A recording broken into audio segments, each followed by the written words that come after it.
Olá, olá, meus amigos! Aqui é o professor Stanley Costa, professor de Direito Civil, e este é o nosso canal de estudos em Direito Civil e Processo Civil. Recentemente nós atingimos 10 mil inscritos no YouTube e eu estou particularmente muito feliz. E decidi, como forma de agradecimento, liberar 2 cursos que tenho lá no Hotmart, aqui gratuitamente para vocês. Todas as videoaulas, elas serão disponibilizadas semanalmente. Segunda-feira, primeiro bloco de obrigações. Terça-feira, segundo bloco de obrigações. Quarta-feira, primeiro bloco de contratos. Quinta-feira, segundo bloco de contratos, até que todas as aulas estejam disponíveis aqui gratuitamente. Mas você pode ainda assim adquirir o nosso curso lá no Hotmart por um preço muito especial.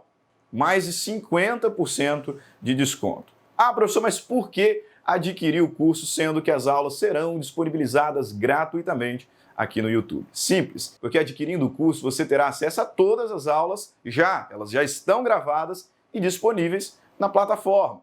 Segunda razão, você terá acesso ao nosso super material didático. Além do PowerPoint, além dos slides que serão disponibilizados, também a nossa apostila didática, uma super apostila, com conteúdo profundo, detalhado, com bastante quadro sinótico, mapas mentais, citações doutrinárias, jurisprudenciais, questões de concurso, apostila mesmo, de verdade, conteúdo, mas conteúdo exposto de forma didática. Ao final de toda a aula, um banco de questões para colocar em teste o seu conhecimento sobre o tema que foi estudado na aula. E ainda, se você precisa daquelas horinhas complementares, está na faculdade, tem que cumprir hora complementar, ao final do curso terá acesso ao nosso certificado de horas, ok? Então é isso. Muito obrigado pelos 10 mil inscritos. Continue curtindo o nosso conteúdo, compartilhando os nossos vídeos e não se esqueça de inscrever no canal. Quanto mais crescer o canal, mais conteúdo gratuito eu disponibilizo aqui para vocês. Vamos transformar esse canal no maior de direito civil aqui do nosso país, ok? Grande abraço e vamos para a aula então. Até mais. Tchau, tchau.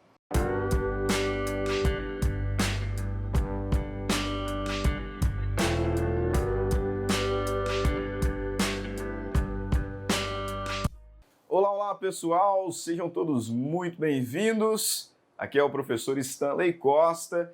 Este é o nosso curso objetivo de Direito das Obrigações. Nós estamos chegando na nossa 8ª aula e nesta passaremos a estudar a chamada teoria do adimplemento. Na verdade, nós vamos falar sobre a extinção da obrigação. A obrigação ela tem um ciclo vital, por assim dizer. Ela tem início, meio e fim. Lá no início das nossas aulas, identificamos e estudamos as chamadas fontes, que são aqueles fenômenos que dão origem a uma relação obrigacional. A obrigação, uma vez existente, ela é confirmada, por assim dizer, pelos seus elementos constitutivos, subjetivo, objetivo e espiritual. Então ela passa a se desenvolver através das suas regras específicas, a depender da espécie, se é uma obrigação de dar, se é uma obrigação de fazer, não fazer, uma objetivamente complexa, uma subjetivamente complexa. A obrigação pode até sofrer alterações no polo passivo, no polo ativo, através de uma das formas de transmissão obrigacional, a cessão de crédito ou a assunção de dívida. Mas a obrigação ela é temporária. Sim, uma das características da obrigação é que ela é temporária. E assim sendo, em algum momento, encontrará o seu fim. E é sobre esse fim que nós vamos tratar nesta e na próxima aula. Nós vamos conversar sobre os meios de extinção das obrigações. E nesse contexto, eu preciso esclarecer aqui que o meio normal, por assim dizer, de extinção da obrigação é através do chamado adimplemento. E apesar de alguns doutrinadores vislumbrarem ali alguma diferença entre a expressão adimplir e a expressão pagar, me parece que a maioria atualmente vai no sentido de que essas expressões são sinônimas. Então nós vamos conversar sobre o pagamento. Pagamento que é o cumprimento da prestação debitória. Dentro de uma relação obrigacional, paga aquele que cumpre a prestação. E nesse sentido a gente precisa até fazer uma observância, né, uma observação, melhor dizendo, porque muitas vezes nós relacionamos a palavra pagar com o ato de entregar um dinheiro, o ato de entregar um valor. Portanto, muitas vezes a expressão pagar fica restrita às relações pecuniárias, e na verdade não é isso. O pagamento, que vem da ideia de solúcio, é a solução, é o cumprimento da prestação, como agora há pouco eu disse. E dessa forma pode sim ser a entrega de uma quantia em dinheiro, mas também pode ser a entrega de uma coisa certa, a entrega de uma coisa incerta, um fazer ou não fazer. Pagar é cumprir a prestação. E existem várias formas de pagar. Nós temos o que chamamos de pagamento direto, objeto da nossa aula de hoje. E também várias formas que são consideradas pela doutrina como meios de pagamento indireto. O pagamento direto é o cumprimento voluntário da obrigação que foi originalmente convencionada. E já o pagamento indireto, que também coloca fim à obrigação, se divide em diversas espécies, em diversos fenômenos, que nós vamos estudar na aula que vem. São meios de pagamento indireto, por exemplo, a consignação, a subrogação, a imputação do pagamento, a dação em pagamento, a novação, compensação, confusão, remissão de dívidas. Esses são os meios expressamente previstos na lei e, como eu disse, que serão trabalhados na aula que vem e que a doutrina considera como sendo meios de extinção, meios de pagamento indireto. Mas além do pagamento direto ou indireto, é bem verdade, existem alguns meios anormais, né? Algumas formas excepcionais de extinção da obrigação. E esses meios anormais, veja, nos remete à ideia da obrigação sendo extinta de uma forma que as partes não pretendiam. Ao menos uma delas. Portanto, nós estaremos nesse cenário de extinção anormal, por exemplo, quando se fala em uma extinção por nulidade, por invalidade do negócio jurídico, uma extinção pela impossibilidade de cumprimento da obrigação, porque a prestação se tornou inexequível, sem culpa, uma extinção por onerosidade excessiva. São todas situações em que nós temos o fim da obrigação de alguma forma anormal. Alguns doutrinadores até citam a prescrição, mas eu com a data vênia não concordo, porque eu entendo que a prescrição ela não põe fim, ela não extingue o vínculo obrigacional. O Código Civil nos informa que a prescrição ela extingue a pretensão. Então, ao meu ver, na verdade, o que acontece é que ela deixa de ser exigível, então passa a se tornar uma prestação, uma obrigação natural, conforme vimos lá na primeira aula. Perfeito? Então esse é o cenário que nós temos. Veja bem, acerca da extinção da obrigação, ela pode se dar pelo pagamento, e esse pagamento pode ser direto ou indireto. Na aula de hoje vamos falar sobre o pagamento direto, na próxima aula sobre o pagamento indireto.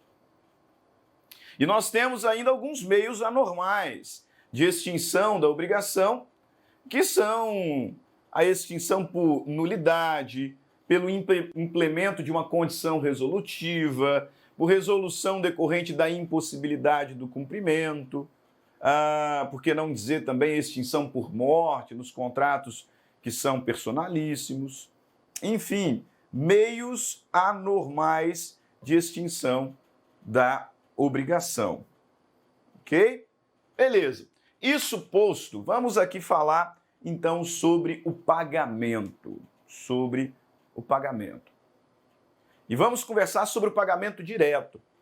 Como eu disse agora há pouco, o pagamento direto, ele acontece quando eu tenho o cumprimento voluntário da prestação originalmente convencionada.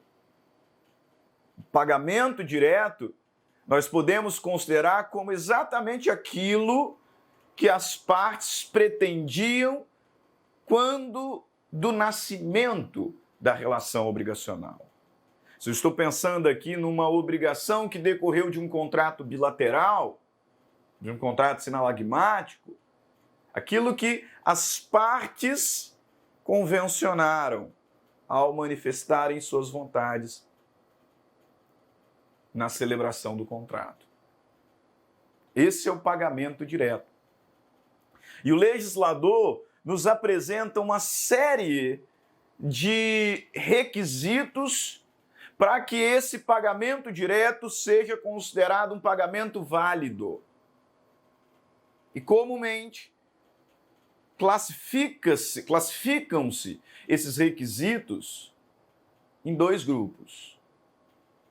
As chamadas condições subjetivas do pagamento e as condições objetivas, ou os elementos subjetivos e os elementos objetivos. Nesse primeiro bloco, eu quero conversar com vocês sobre os elementos subjetivos. E se nós estamos falando em subjetivo, nós vamos tratar sobre sujeitos. Exatamente, os sujeitos do pagamento. Notem, eu não estou aqui falando sobre os sujeitos da obrigação. Naturalmente acabarão sendo os mesmos, mas sim os sujeitos do pagamento. É o que o legislador vai nos dizer ao enunciar, ao intitular ali, regras sobre quem deve pagar e regras sobre a quem se deve pagar. Vamos começar aqui, então, por identificar quem deve pagar. Eu, particularmente, não considero esse o melhor título. No meu ver, ficaria melhor se nós falássemos em quem pode pagar e não quem deve. Porque me parece evidente que ao afirmarmos quem deve pagar é o devedor. Talvez alguém que está ali garantindo a prestação, mas não é bem isso que o legislador vai tratar aqui. Na verdade, ele está tratando sobre pessoas que podem pagar.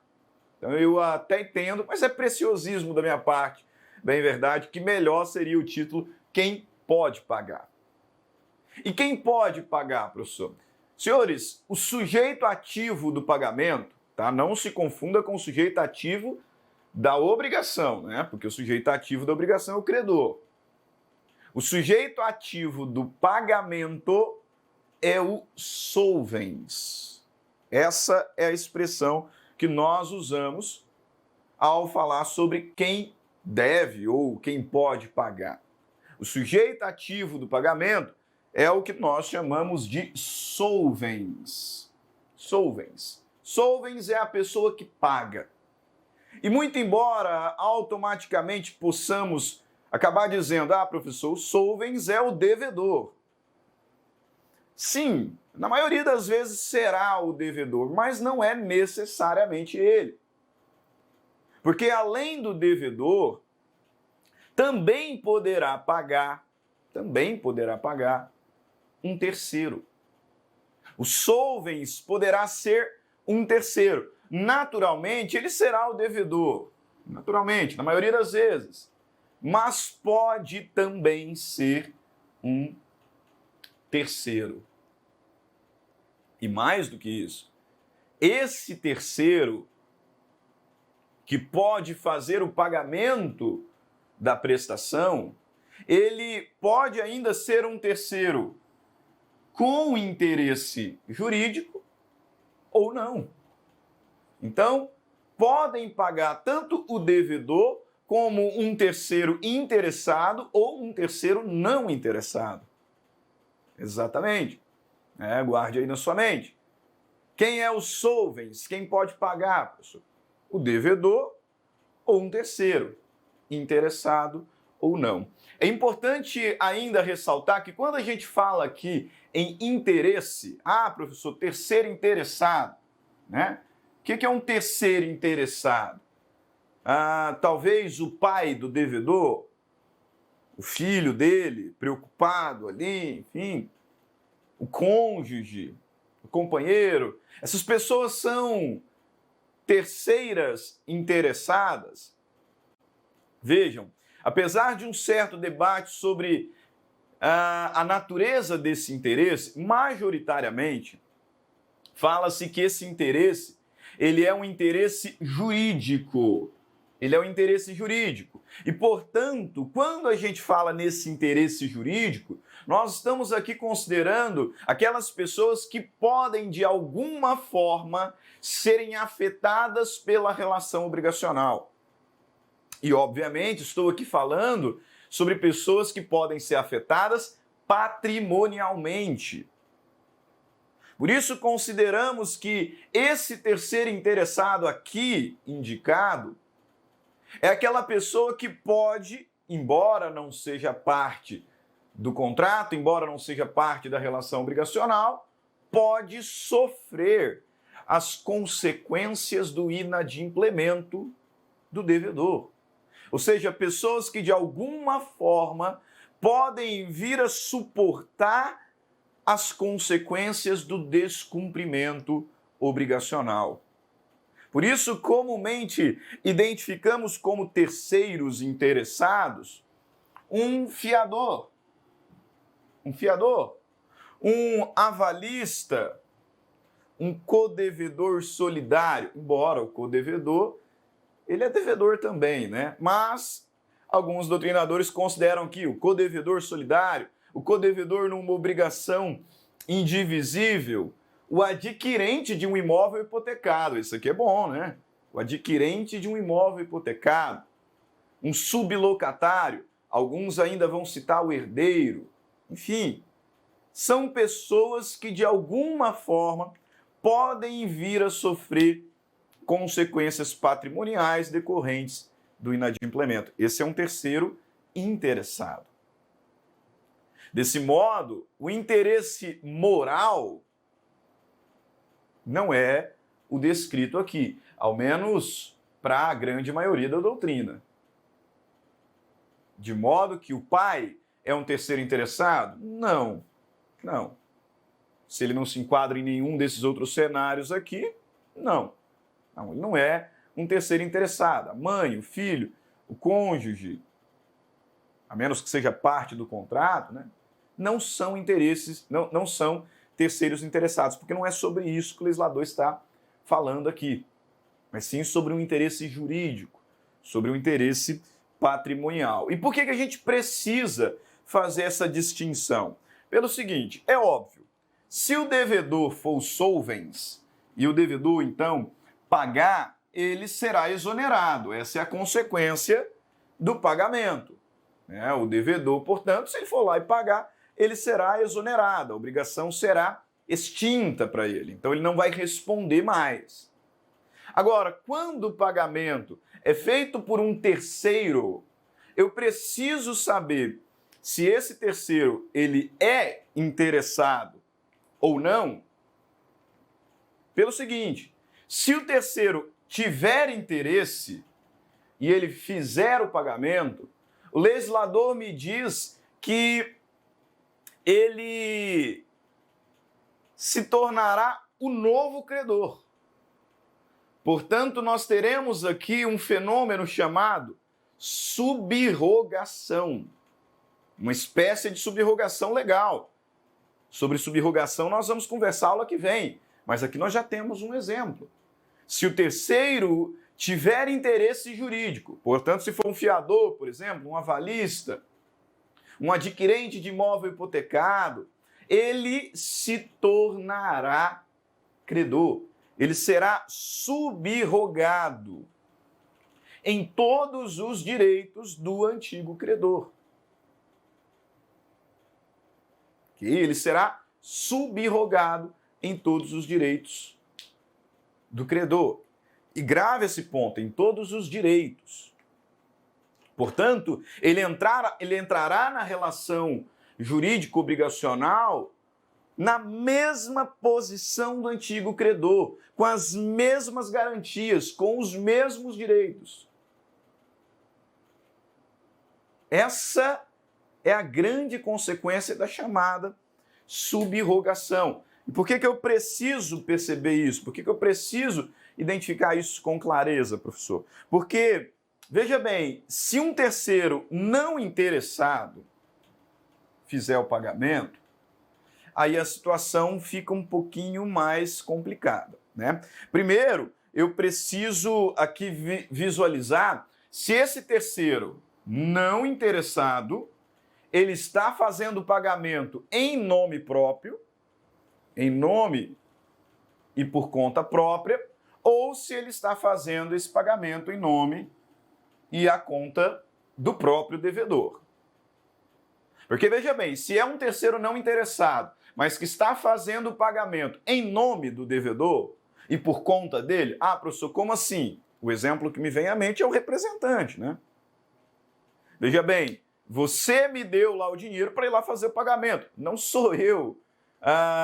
Não é em meu nome, não é a minha conta que esse pagamento está sendo feito. Eu estou fazendo esse pagamento em seu nome por sua conta. Então, me parece óbvio que se o terceiro não interessado faz o pagamento em nome e a conta do devedor, ele não vai ter qualquer direito. Ok? Mas atenção aqui, ó. Porque se esse terceiro, mesmo não tendo interesse jurídico, fizer o pagamento em nome próprio,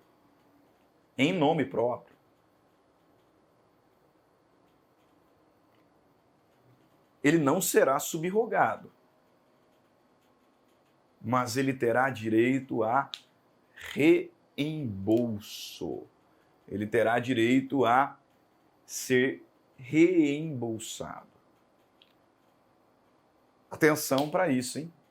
Se o terceiro ele é um terceiro interessado e faz o pagamento, ele se subrroga a credor. Na mesma posição, com os mesmos direitos, com as mesmas garantias do credor originário. Se um terceiro não interessado paga em nome próprio e por conta própria, então é o caso, por exemplo, de eu aqui que faço o pagamento por um grande amigo. Eu vou lá e faço o pagamento, né, de um débito de um grande amigo. Eu não tenho interesse, não esse interesse jurídico. O interesse é afetivo. Não é o interesse jurídico que o legislador está tratando aqui.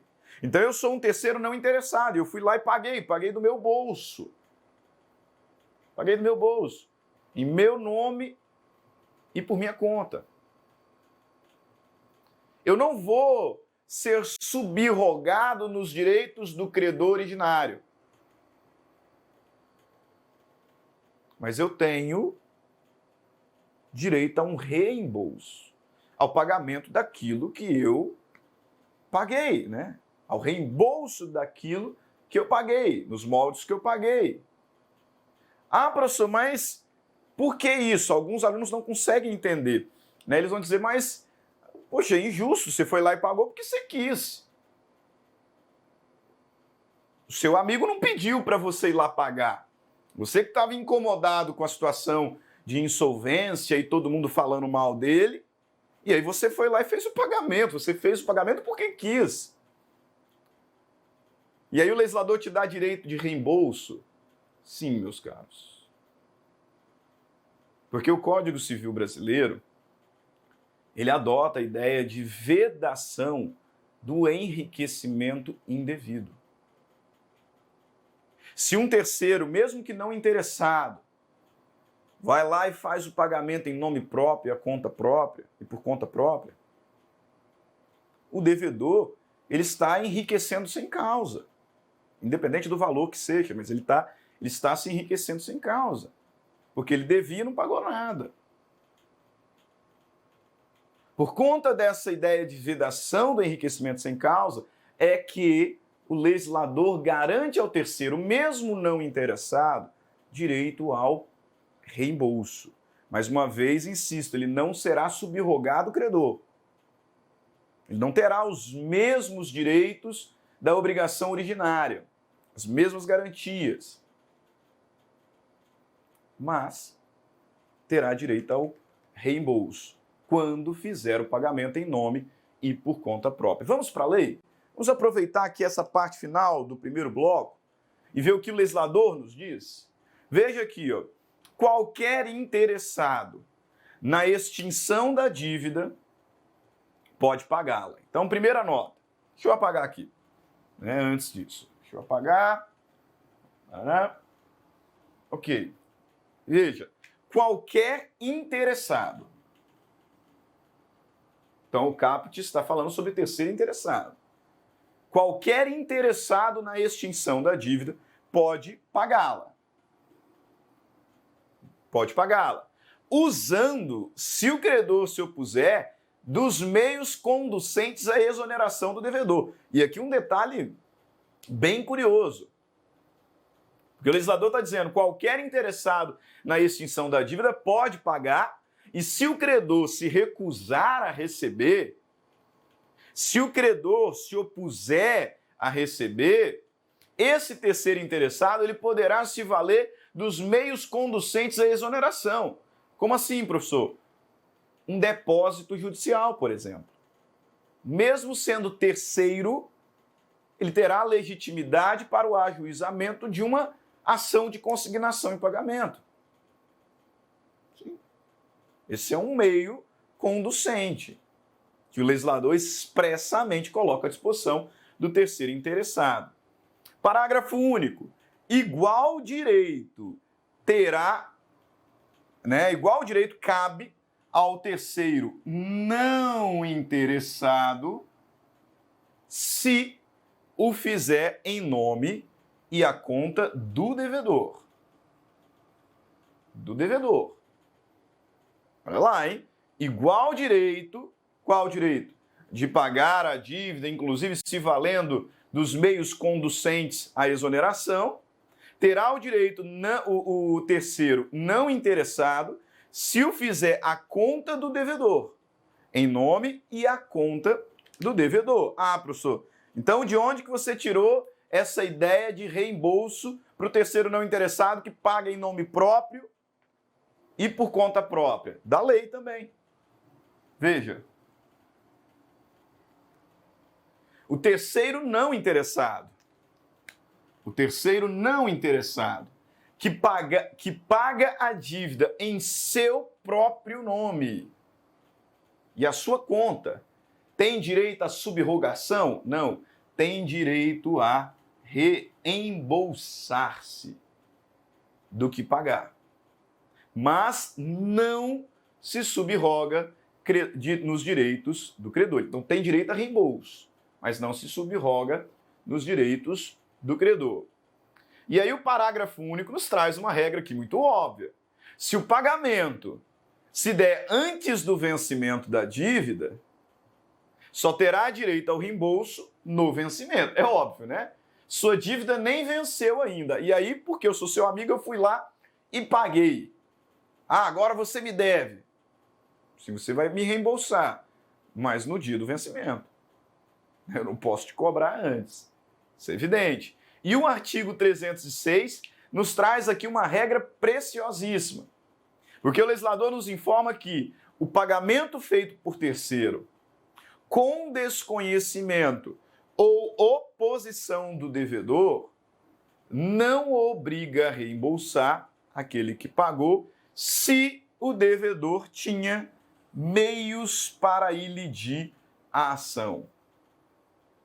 A ideia aqui, meus caros, é o seguinte: se o devedor ele não ia pagar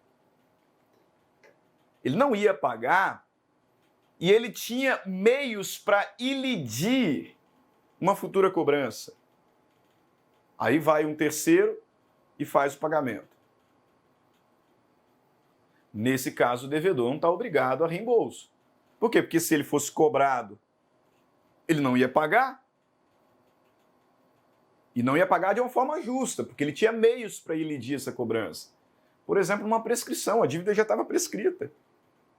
Se o credor me cobrasse, eu ia alegar prescrição, a ação ia ser extinta sem resolução, com resolução do mérito, né? Porque prescrição é mérito. Aí um terceiro foi lá e pagou. Falei, agora azar é seu. Azar é seu, porque eu não ia pagar e eu tinha fundamentos para impedir eventual cobrança. Ok? Beleza. Então vamos para o nosso segundo bloco e aí a gente fala sobre a quem se deve pagar. Ok? Vá lá, tome a sua água e retorne para continuarmos os nossos estudos.